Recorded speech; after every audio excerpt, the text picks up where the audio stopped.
Shock Treatment the movie is rated PG, but Shock Treatment Minute is rated F for free! We're going to spend this time discussing the movie in gory detail, and along the way we'll talk about adult content and use adult language.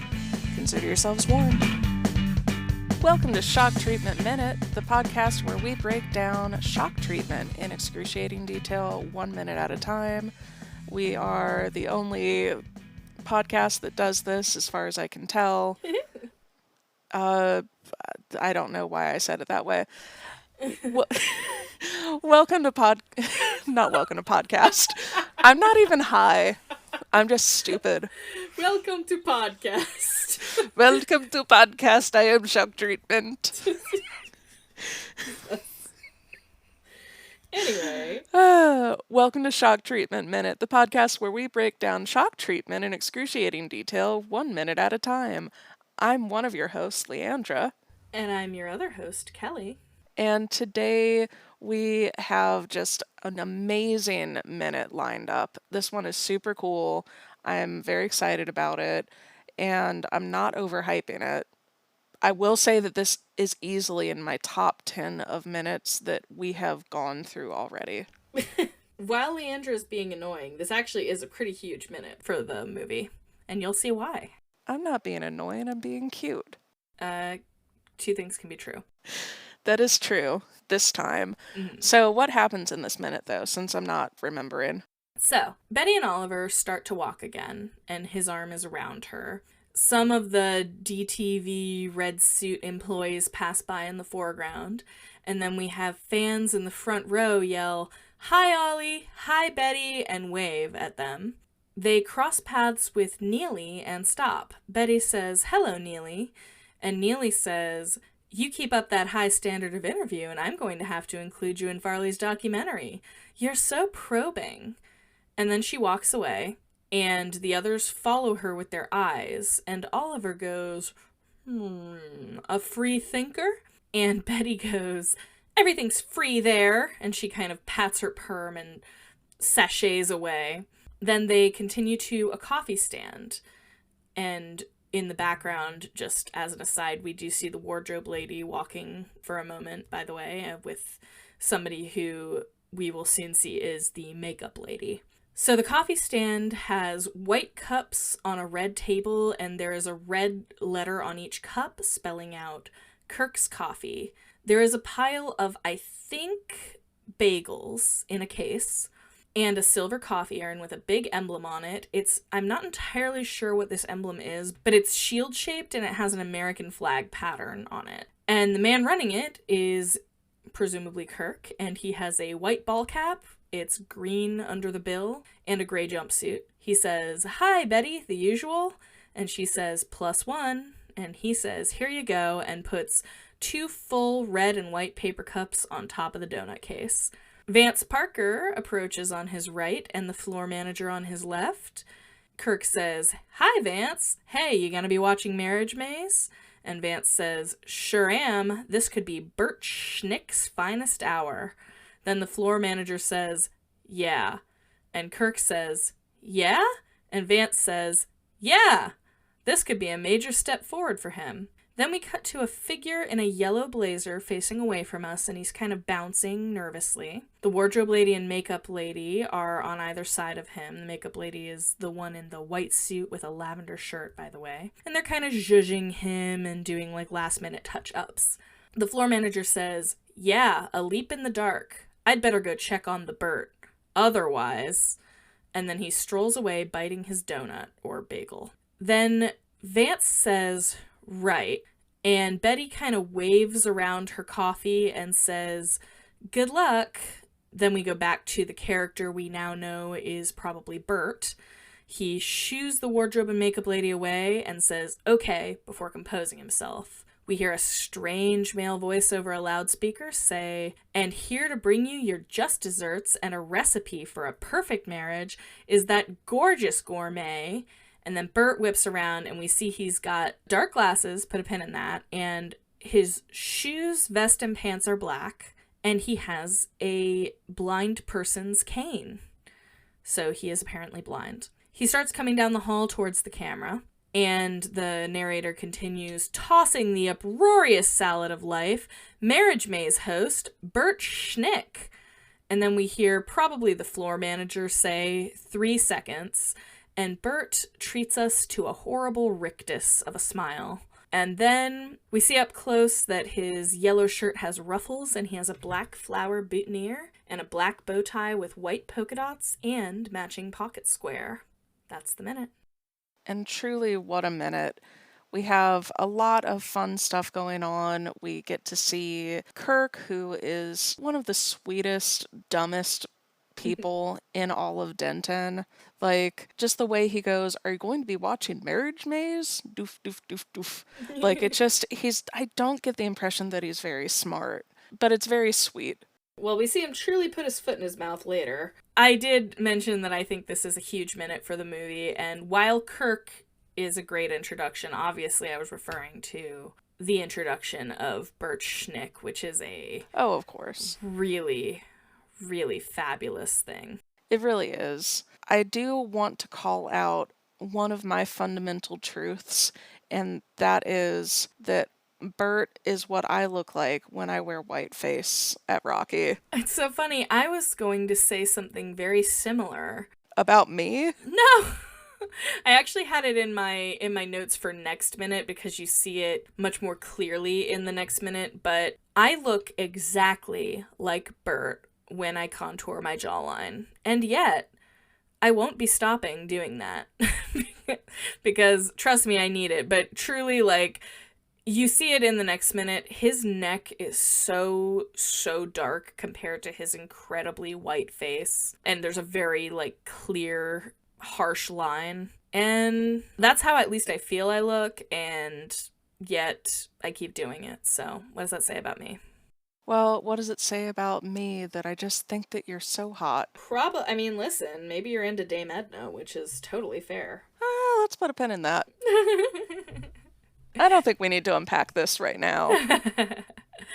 So much to go over here. Really so much. First off, is Neely also hot for Oliver? Okay, I had this too. That was a really weird interaction. First of all, like, this is another one of those times where if you take this out of the context of a movie, that is a really weird, like, they speak basically for, like, 1 second. You know what I mean? Like... Yeah, and it doesn't make sense. At least, I don't feel that what they're saying makes a lot of sense in the context of what we already know about these characters. Yeah, I agree. It seems like at least Betty is jealous, and I didn't feel like either Betty or Oliver Wright was expressing attraction for one another at all. But maybe Betty's just that jealous. I mean, Neely doesn't even interact with Oliver. She actually compliments Betty. Perhaps she's being, like, shady about it. I wouldn't necessarily take it that way, but I don't know their history. She did at least start by complimenting Betty, but by the end of that statement, she was looking at Oliver. So maybe Neely was just trying to be inclusive of both of them, but Betty was just like, no, I can't have friends who are girls, and I don't trust this. It's a very weird thing, and I don't know why Oliver concluded she might be a free thinker.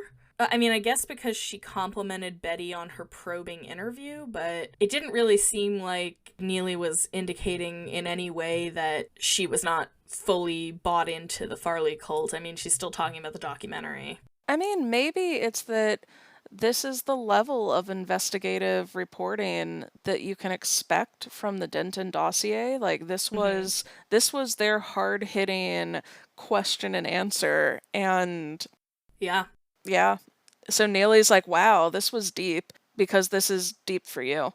My idea that Betty, Janet, and Neely all went to school together, I mentioned earlier, I think it kind of informs this interaction. Like, you know, if Neely was like the hot girl in high school who was getting all the guys or whatever, you know. But of course, that's pure speculation. Yeah. But here's the thing that I noticed. I guess Judge Wright goes by Ollie, potentially even to strangers. I don't know that he responded to that, though. He didn't, but like, so I guess it could just be a fan getting over familiar. But I thought it's very difficult to picture this man willingly going by Ollie, I will say. Yeah, I think that this fan was like, oh my God, I'm just gonna go for it. I'm gonna say hi, Ollie, and see what happens. And he just goes, no, no, we don't do that. Yeah, and I'm sure it's not in the script, so I just thought that was interesting. To continue over analyzing dialogue, why do you suppose this could be Bert Schnick's finest hour? I actually have that as a question. Vance seems to know what's up, but like, do we have any reason to believe he actually does know what Bert is doing? Or is this just some sort of, oh yeah, I bet this is going to be his best show yet? Just like the same way that we say this is probably going to be a short recording sesh. Well, it's just weird because, like, Bert doesn't do a whole lot that seems like it would be unusual. You know what I mean? Yeah. So I just don't know. Yeah, I guess none of us know. But I still really like that interaction. And I also like the floor manager goes, I better go check on the Bert. Otherwise. And I'm like, otherwise what? I mean, right before that, isn't it the floor manager who makes that like blind joke? The leap in the dark? Yeah. Yeah. It is, but the floor manager doesn't like help him, find his way or anything. Right, but I'm getting like what I'm thinking is the floor manager for whatever reason just doesn't particularly like Bert or maybe just doesn't particularly like Jagoff disease, and all of the things that he's saying are just like kind of related to I should probably check on the Bert, otherwise he's going to be late again or whatever. Oh, by the way, I did check the shooting script, and Hi Ollie, Hi Betty was actually scripted. Oh, okay. Which is kind of a surprise to me, but I wonder, so somebody intentionally put that in there. It wasn't like, an ad lib or anything like that, or like, try it this way. Like, it was a very intentional line. So I wonder what the idea was there, that the audience member was just being a little fresh or what. Anyway, I digress. But yeah, it does not seem like the floor manager is a fan of Bert. And honestly, having been in the position that floor manager is in, I get it. Actors can be really fucking annoying. Or I guess he's not technically an actor, but you know what I mean. Yeah, he's definitely the person who is managing the The talent. Yeah. Jinx. Yeah. So the only other note that I have is I didn't talk about the audience at all last minute, but the audience, they're all just kind of chatting to each other. They're keeping an eye on the action, but I love that they're also reaching past one another and just being very human. Like they're acting like people who are waiting for the next thing to happen. I agree. Yeah. This feels like a very real workplace in a lot of ways. Absolutely. And I'm very happy that the audience, they're in the shots and they're definitely a part of the world, but not in an active way, like not in a fake way. Absolutely.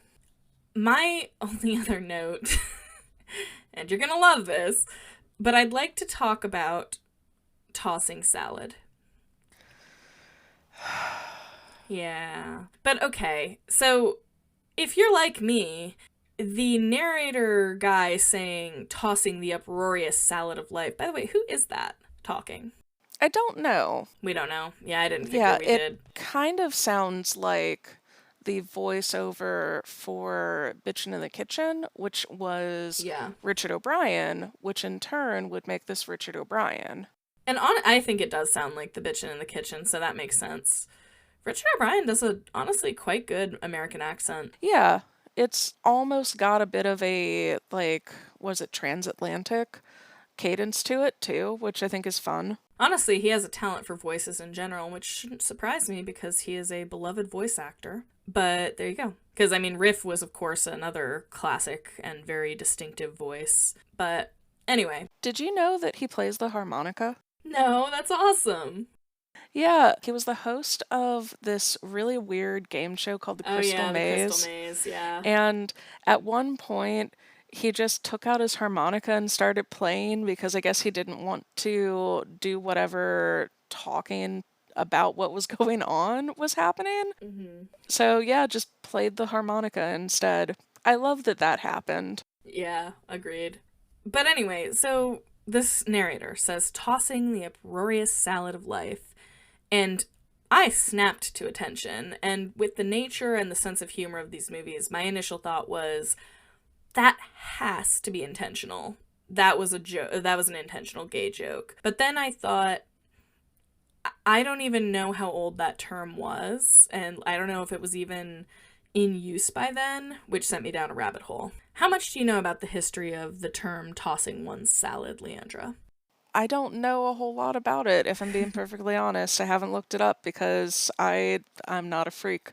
That is so fair. I'm a certified freak 7 days a week, so I did look it up. Well, 7 days a week? You know it.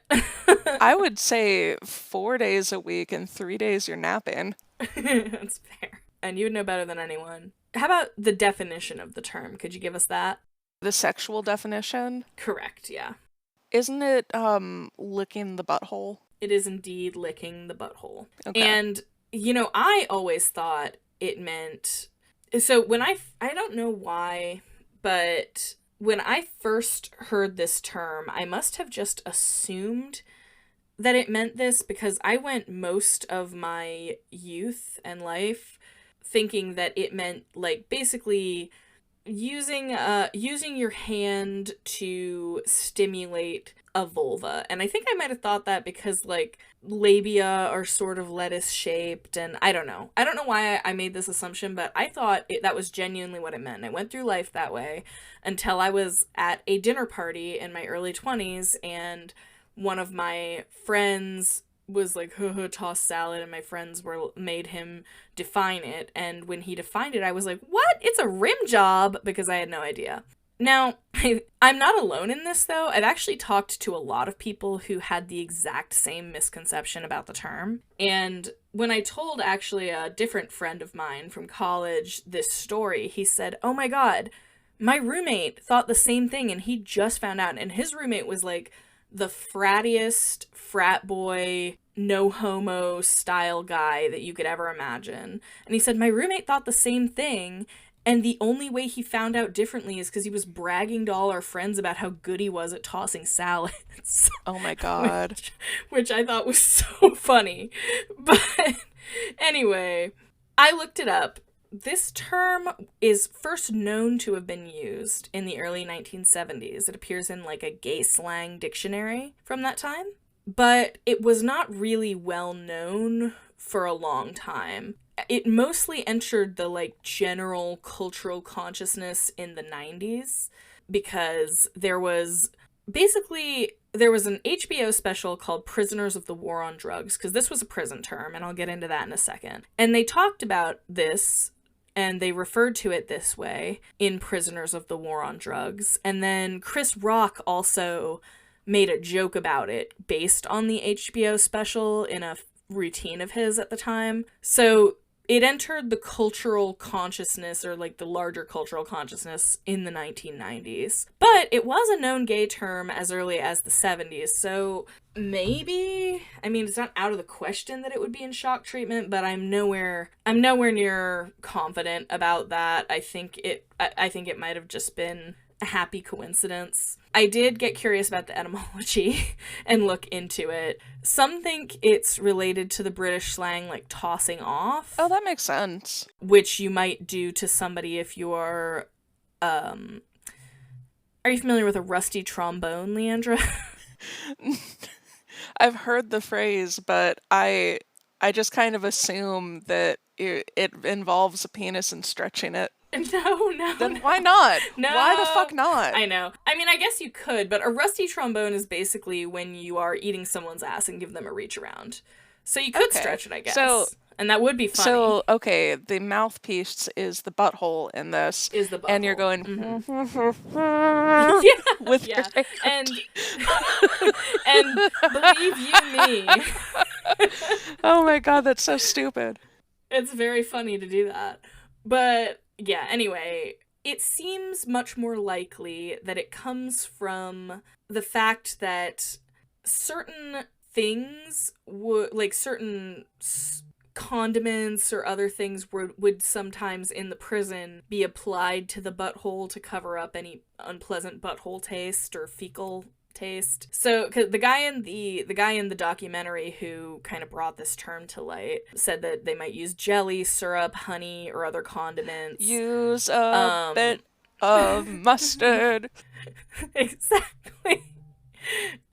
But for the record, that guy preferred jelly.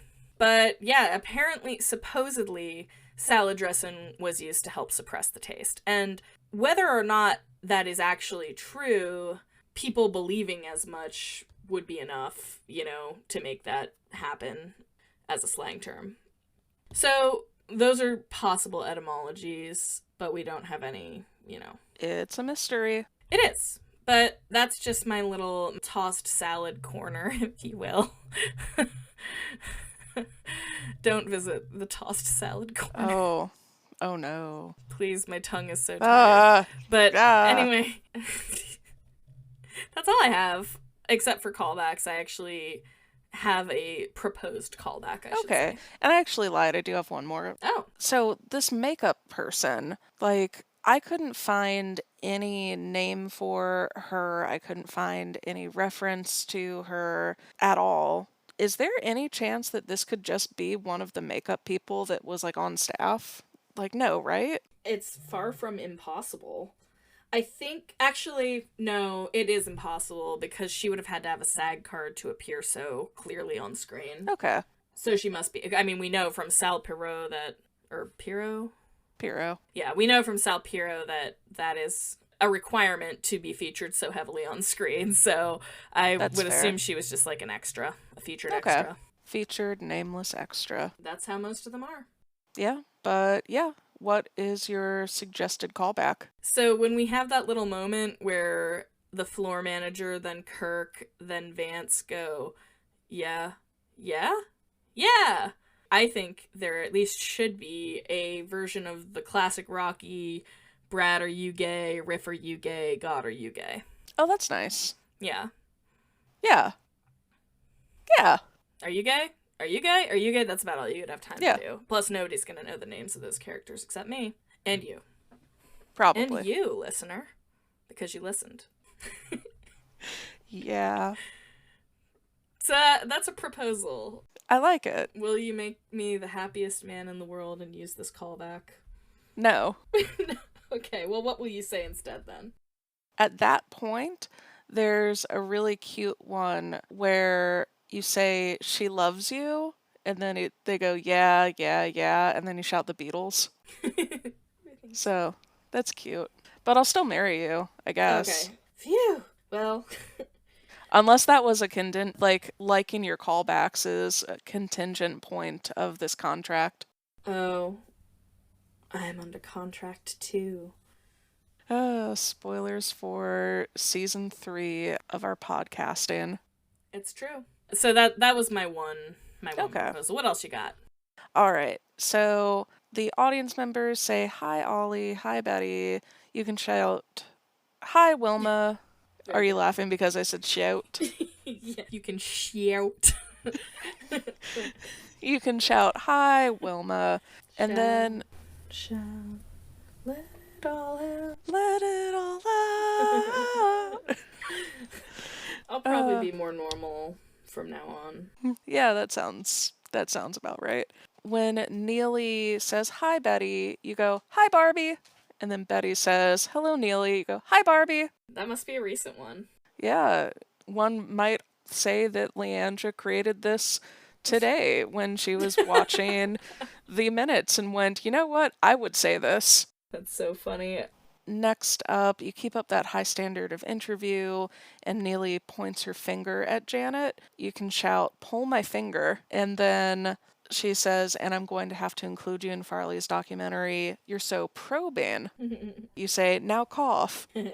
And then when Oliver says a free thinker, you say hooker. And Betty says everything's free there. And you say, I'll take $5 worth. And then the callback to that is, it's still free. And then you can shout, ask Betty if she's stoned. And Kirk says, hi, Betty, the usual. And right after he says that, you can say 1. And then Betty says +1. And you shout, is 2. I love those from both Rocky and Shock Treatment. Yeah, math is fun. Yeah. And then next up, Kirk is talking with Vance, and you can shout, "Are you a bad cop?" And Vance says, "Sure am." And then when he says Bert Schnick, you can say bird shit. Classic. And I already went through the Beatles one. It was very funny. You laughed a lot. This could be a major step forward for him. You can yell puberty or want to hear a blind joke. And then the floor manager says, "Yeah, leap in the dark." And you go, "Ha ha ha." And then I better go check on the Bert otherwise. And then you yell left. And Vance says right. And you shout left. And then Betty says, "Good luck." And you shout, "You'll need it." And a bit of audience participation when the makeup lady is powdering Bert. You can begin coughing because there's too much powder, or you can even, like, kind of make the universal snorting cocaine noise. So, either of those, it's powder. And Yeah, of course, yeah. It's very funny. But those are all of my callbacks. Excellent. Egg salad. Yeah. Well, then I guess I just have one thing to say. And that's... Does this bird belong to you? Ah? Boing.